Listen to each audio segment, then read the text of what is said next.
Fala pessoal, tudo bem com vocês? Eu sou Rafael Stuck, fundador do canal, e nesse vídeo eu quero falar sobre o novo aumento da taxa Selic. Pois é, a taxa Selic subiu de novo e isso já era esperado. Ela subiu outros 1,5%, saindo de 7,75% e chegando agora em 9,25%. Mas por qual motivo que isso acontece? E além disso, como que isso influencia os seus investimentos? Agora ficou melhor para investir em renda fixa ou ficou melhor para investir em renda variável? E o que eu estou fazendo com os meus investimentos? E é sobre tudo isso que eu quero comentar no vídeo de hoje. Mas antes de entrar nesses detalhes, senta o dedo aí no like, se inscreve no canal, ativa o sininho para receber as notificações sempre que eu postar um vídeo novo. Também me segue no Instagram, que é rafael.stuck, me segue no Twitter, deixa um curtir lá na minha página no Facebook.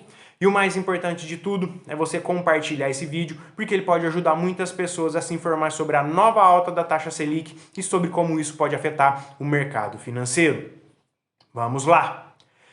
A taxa Selic é a taxa básica de juros da economia, que em simples palavras é a taxa que norteia a rentabilidade dos ativos de renda fixa pós-fixada, que são os ativos de menor risco do país. A taxa Selic ela também é utilizada como base para o CDI, que é um índice que serve de parâmetro para vários outros investimentos de renda fixa, como por exemplo a caderneta de poupança, os CDBs, as LCIs, os LCAs, e a taxa Selic ela está sempre mudando. Às vezes ela está diminuindo e no caso agora ela está aumentando. E isso acontece porque ela é utilizada como um instrumento de política monetária visando o controle da inflação do país. E agora, no final de 2021, agora em dezembro de 2021, nós temos uma inflação de 2 dígitos no país. Nós temos uma inflação que já alcançou o patamar de 10,67% no acumulado dos últimos 12 meses. E sempre que uma situação ruim como essa se apresenta, o Banco Central eleva a taxa Selic para tentar frear o consumo e o endividamento das pessoas e também das empresas, para que no final das contas a inflação ela possa ser controlada. Isso porque, quanto mais alta a taxa Selic, maiores são os estímulos para que as pessoas e as empresas deixem o dinheiro investido em ativos financeiros que sejam de baixo risco de mercado e de baixo risco de crédito. A ideia é que o dinheiro seja retirado de circulação e que ele seja investido, porque ao investir, a rentabilidade nominal será um pouco mais interessante e fazendo isso, a tendência é que a inflação diminua. E a expectativa da inflação é de que ela continue aumentando. O próprio Banco Central, através do Boletim Focus, sinaliza que tanto a inflação quanto a taxa Selic vão continuar subindo ao longo dos meses pela frente. Todas as segundas-feiras o Boletim Focus ele é publicado pelo Banco Central. E o Banco Central aponta as estimativas para a inflação, para a Selic, para o câmbio, para o PIB, enfim. No último que foi publicado, houve a sinalização de que novos aumentos vão continuar acontecendo. Compreendido? E agora, você deve estar se perguntando sobre o que fazer com os seus investimentos. Você deve estar pensando sobre o que muda a partir de agora. E eu vou te dar uma visão geral em relação à renda fixa e também em relação à renda variável. Começando aqui pela renda fixa, é bastante simples de você entender as consequências que vão desaguar na renda fixa, principalmente em relação à subclasse pós-fixada. A renda fixa pós-fixada é aquela que rentabiliza um percentual da Selic ou um percentual do CDI. E é aquela classe de ativos na qual você sempre enxerga o seu dinheiro rendendo um pouquinho, ele sempre rentabiliza de maneira positiva. E com relação aos ativos financeiros dessa subclasse pós-fixada, todos eles passam a ter uma rentabilidade nominal maior já amanhã, já no caso, no primeiro dia útil seguinte. E como os ativos pós-fixados eles são adequados para os seus objetivos de curto prazo e também para a alocação da sua reserva de emergência, nada muda em relação a eles. Então, pouco importa quais sejam os seus investimentos, quais sejam os seus os seus objetivos financeiros de curto prazo e também pouco importa a sua reserva de emergência, porque como eles devem estar em ativos de renda fixa pós-fixada, nada muda em relação a eles. Eu até gravei um vídeo falando sobre a alta da Selic juntamente com a consequência para a reserva de emergência. Então, confere esse vídeo aqui no izinho, que ele vai te esclarecer muito em relação a essa situação. E você vai continuar investindo em ativos pós-fixados para esses objetivos de curto prazo, pouco importando a alta ou a baixa da taxa Selic, e o mesmo vale para a sua reserva de emergência. Compreendido, então, com relação à renda fixa pós-fixada? Pois é. E com relação à subclasse pré-fixada, que é composta por aqueles ativos que rentabilizam uma taxa fixa e imutável. Com relação a essa subclasse, vai haver uma perda momentânea de rentabilidade para aqueles investimentos que você já possua. Se você tiver algum ativo pré-fixado na sua carteira, como por exemplo um tesouro pré-fixado ou um CDB pré-fixado, por exemplo, você vai ver que ele está apresentando um certo prejuízo. E isso acontece porque a cotação dele, ou seja, o preço de compra dele diminui. Ou diminuiu, no caso, quando comparado com os novos que serão ofertados a partir de agora. Então, a subida da taxa Selic faz com que a cotação, faz com que o preço de compra dos ativos pré-fixados diminua, bem como faz com que os novos ativos pré-fixados sejam ofertados com taxas maiores.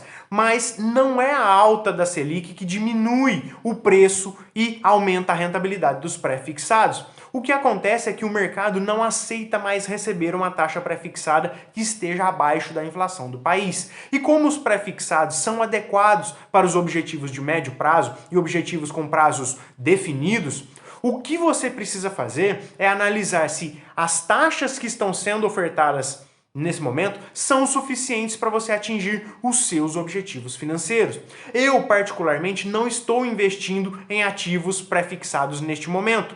Com as sinalizações de novas altas da Selic e da inflação, eu prefiro ficar de fora dos ativos pré-fixados nesse momento. Na realidade, eu prefiro ficar de fora de novos ativos pré-fixados nesse momento. Mas também não significa que você deva vender os seus ativos pré-fixados, principalmente nesse momento em que eles estão com rentabilidade negativa e até possivelmente apresentando algum tipo de prejuízo. O que eu estou fazendo é segurar esses ativos na minha carteira e eu não estou investindo neles neste momento.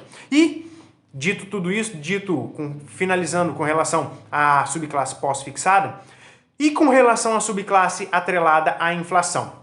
O que eu preciso te dizer em relação a essa subclasse é que eles são adequados para os seus objetivos de longo prazo, justamente por conta da proteção inflacionária que eles proporcionam. E nesse momento de alta da inflação e de alta da Selic, esses ativos eles vão estar protegendo o seu dinheiro. O que você precisa ficar atento é você carregar todos esses investimentos até a data do vencimento. Porque se você efetuar um resgate antecipado, você pode vir a arcar com algum tipo de prejuízo neles. Mas você carregando até o vencimento, nada acontece em termos de rentabilidade negativa e você ainda continuará se protegendo contra a inflação. Então essas foram as minhas considerações em relação à renda fixa. E também, como eu falei aqui de longo prazo, né, falando dos ativos atrelados à inflação, por falar em longo prazo, eu vou falar agora sobre o cenário para os investimentos de renda variável. Um bom resultado para os investimentos em ações, ETFs e fundos imobiliários acontece sempre no longo prazo. E em relação aos fundos imobiliários, eu vejo muitas pessoas acreditando que eles perdem a atratividade no cenário da alta Selic. No cenário de alta da taxa Selic. Fala-se que os investidores preferem investir na renda fixa do que investir em fundos imobiliários quando a taxa Selic aumenta. Mas eu não acredito que essa seja a maneira adequada de analisar o cenário nesse momento.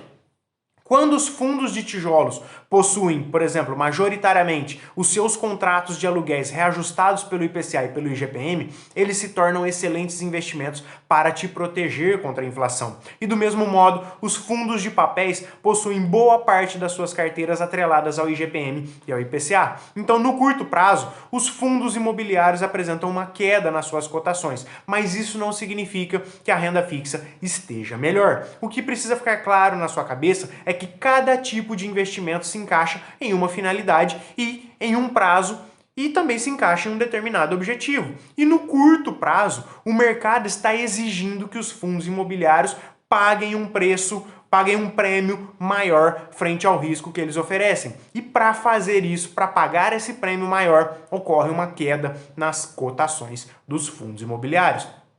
Com preços menores, os fundos imobiliários pagam uma rentabilidade maior para que assim eles continuem atrativos frente ao prêmio que a renda fixa está oferecendo no mercado. E com relação aos meus investimentos, eu gosto de ter uma parcela do meu patrimônio em imóveis e além da exposição a este mercado, os fundos imobiliários ainda me proporcionam uma proteção contra a inflação no longo prazo, justamente porque os contratos vinculados aos fundos imobiliários, quase sempre eles também são reajustados pela inflação.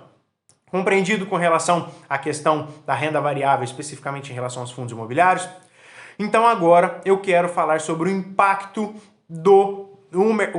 no mercado de ações. E com uma taxa Selic mais alta, o valor de mercado das empresas listadas na Bolsa de Valores acaba caindo. Porque ao se realizar o valuation dessas empresas, também se realiza uma projeção de fluxo de caixa futuro. Então, projeta-se todo o caixa que as empresas possivelmente vão gerar no futuro e trazem esse caixa a valor presente, mas descontando-se esse caixa por uma taxa de desconto.